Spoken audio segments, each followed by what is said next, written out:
Alright, so a few little issues that we found with this car. This is car number 30. We did this car a long time ago. It's changed hands a few times. It came back for a few upgrades, but we had a lot of noise in the engine. We're sitting there chasing around and trying to isolate it, and it was several problems adding up to a noise. So let's share just a few of them that we found. Alright, so the factory idler pulley that is on the serpentine belt system, this was seized up completely. This was the serpentine belt. This is amazing. Look, it's got absolutely polished, and then it's like flaky. It's like a alligator skin. Well, this belt was just skidding on here, so this wasn't spinning. This was just sitting idle. You can see, look at the wear pattern. It was polishing that pulley. The pulley wasn't moving. So that was one problem. Another problem, the stud broke. Yeah, well, we actually changed this to an ARP. We've only done it recently, maybe the last 20 kits or so, but this is a weak point that we've seen break. On our kits particularly, we've only had maybe 2 break, but of course whenever we see a break we try and improve it, so that we changed to an ARP, which is what we changed this to. I try and stay away from any of this kind of stuff aftermarket. Let me just give you a quick sound clip. I'm going to sit this on the bench, put the camera right next to it here. You ready?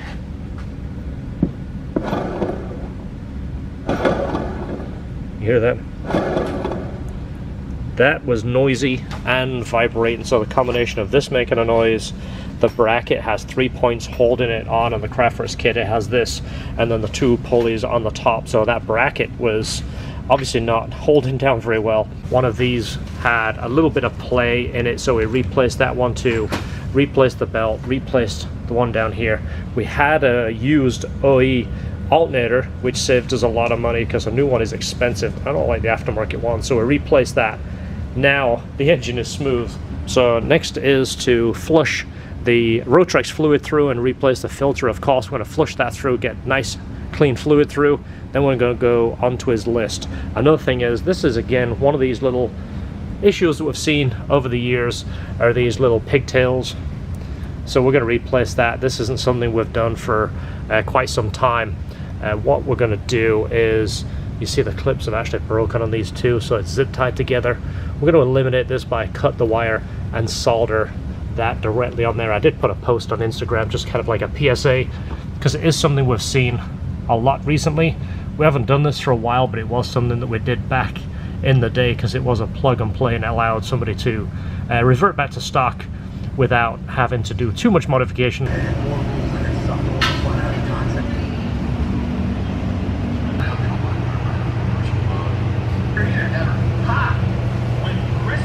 So it's got a stock exhaust on it with a UK mod, a questionable UK mod. Somebody's really got some welding practice in on there because the gaps were a little off, but it doesn't fit very well. I don't know what's gone on with this, but you see how far off it is in the pocket on the passenger side, and then the driver's side it's not quite right either, but he wants an exhaust. We're going to build him something a little different. We have a different muffler we're going to use. It's a twin loop, but it's going to be called our Stealth twin loop. Let me go ahead and put that on the screen there so you can remember. It's Stealth twin loop. It's going to be a black muffler and a polished tip. It's going to be, hopefully for the sound we're looking for, not too loud, not drony. Alright, so it's time to start flushing the brake fluid, and I cleaned our jug out and put that in there. It's very brown, especially with the light. You can see it's still clear, but it's brown. So it's definitely been in there quite a while. The bottom of the reservoir I've tried to clean out too, so we can get this going a little quicker. Yeah, it looks like mud. Yeah. It's pretty bad. I've put clear fluid in there, but if you look in the bottom, you can still see around the edges and stuff. Without taking that completely apart and washing it and flushing it, which you could disturb these seals, which we don't want to, as they say, open a kettle of fish, which I don't really know what that means. Who says that? I've heard it somewhere. Oh, okay. It must be an English saying, because I'm from England and that's where I got most of my sayings. I think we open worms here in the States. That's true, it is. Open a kettle of worms. Yeah. In England, it's open a kettle of fish. Well, maybe we open the worms and then we can catch the fish. And then it all works out. That's how it all goes wrong, so that's what it means. So I left England in '93, so some of these phrases keep popping up and I forget where I've heard them. Obviously I heard them in England, but the expression, a kettle of fish, is usually part of the phrases, a fine kettle of fish, a pretty kettle of fish, which means a muddle or awkward state of affairs. The phrase, a different kettle of fish, has a separate meaning, which is an alternative, a different thing altogether. See the meaning. Anyway, I think you got to say it with the English accent, which kind of keeps coming back. Hopefully when this whole pandemic, virus, whatever it is, goes away, my dad can visit again. We can bring him on the channel and I can ask him some of the English phrases, because he remembers that stuff. Sounds like that's going to be opening a can of worms. So, the same thing. Opening a can of worms is to examine or attempt to solve a problem, only to complicate it and create even more trouble. So it's pretty much the same thing. Same kind of thing. Yeah. But where does it come from? Who opened a can of worms and the stuff went wild and went, oh my god, we got fish, we got worms or kettles of fish all over? You know, it's like open up I don't know, jar of bees. That would make more sense. It also says that in the 50s or earlier, that bait shops sold earthworms in metal cans. But again, when you open it, it's not that bad. You open it and you go, look at that, it's full of worms. What's this? Yeah, I'll take one of those Problem and then solved. put the lid back on. Yeah, problem solved. Things happen in this crazy industry. But you guys were talking about as far as how you get out of jail and everything you guys want, like a TV show. You mentioned it had an idle problem. Sometimes it would stall. The idle valve actually bolts right here. One of the issues is it gets gunked up. Also, the motor gets kind of old. It's tired. Doesn't operate as fast. Often we'll just replace it if it looks wore out, but often if it looks like it can be cleaned, we'll take it apart and clean it.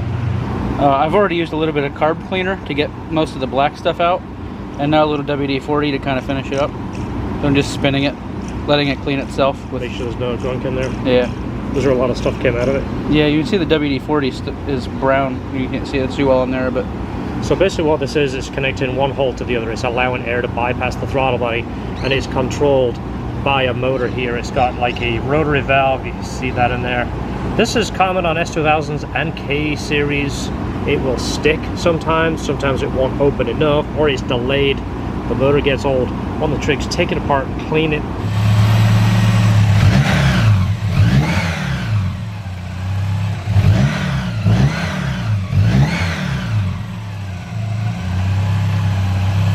So now we've got the idle working correctly, and you see we've changed the valve cover to the wrinkle black and spark plug cover.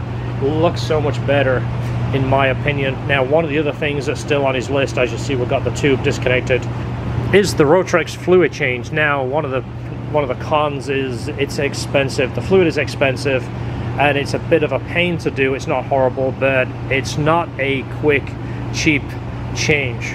Now some of the supercharger kits out there on the market are actually lubricated via the engine oil, which means it pumps from the engine oil into the supercharger and drains back into the oil pan, very much like a turbo kit. So this is what is needed to do the change. Of course you're going to change the filter.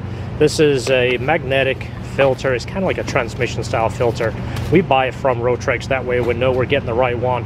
This fluid's kind of pricey. And really, the way to do it is you need more than one. You've got to put the new stuff in to push the old stuff out until it goes clear. We typically use a clear bottle, and as we're putting the new fluid in, we can see the color change, and we're going to change it until it comes to a bright blue. And unfortunately, you can't do it on one bottle to do it right. We typically use 1.5 or 2 bottles. So this service is kind of expensive, and it kind of sucks. I was hoping, from what I heard originally, this stuff was going to be a lot cheaper. It's not. It's an expensive ordeal, and there's nothing else you can use. You have to use this fluid. It's not anything like oil or a lubricant. It's called traction fluid, so it's a pretty expensive change.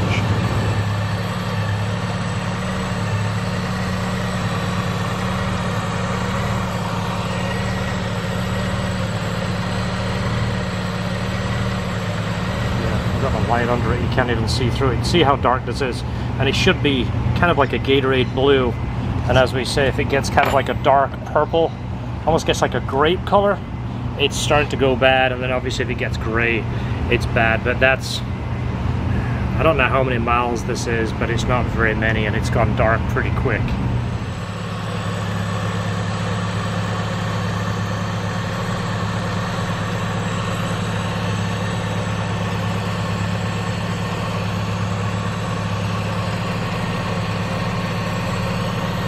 So that's 2 flush through there, and as you see, it is still pretty dark. It's not translucent at all. It started to change color right at the end there. It started to get a bit of a blue tinge. That's almost a full bottle that we put through it, so we're about to hit the second bottle and run it through. So very important, while you're draining this, while you're flushing it from here into the bottle, keep an eye on this. Never let this run dry, never let the supercharger run dry. Always keep this at least halfway up. If you get just the angle right with a flashlight, you can see the fluid as you're adding it in there. You can make sure that level doesn't drop down.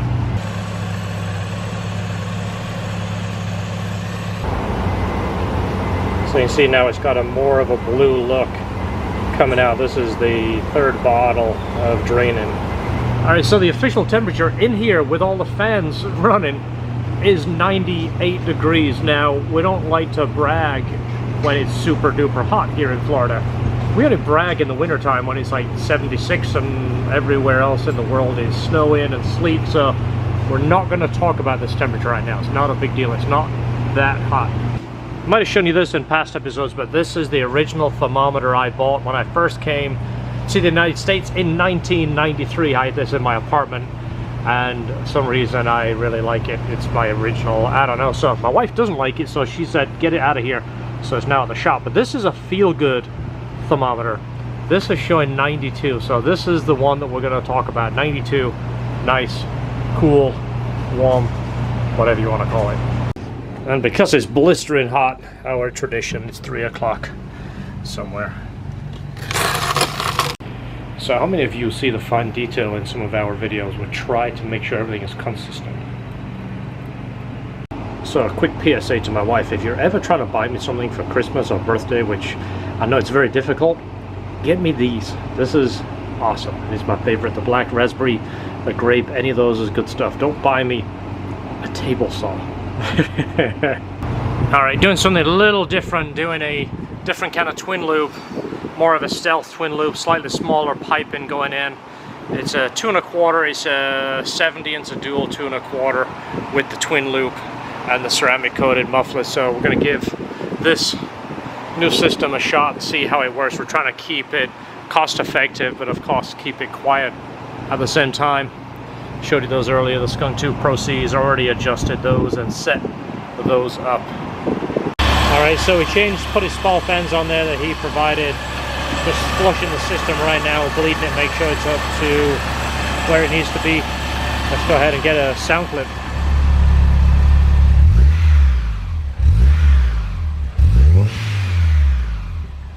A little bit further back.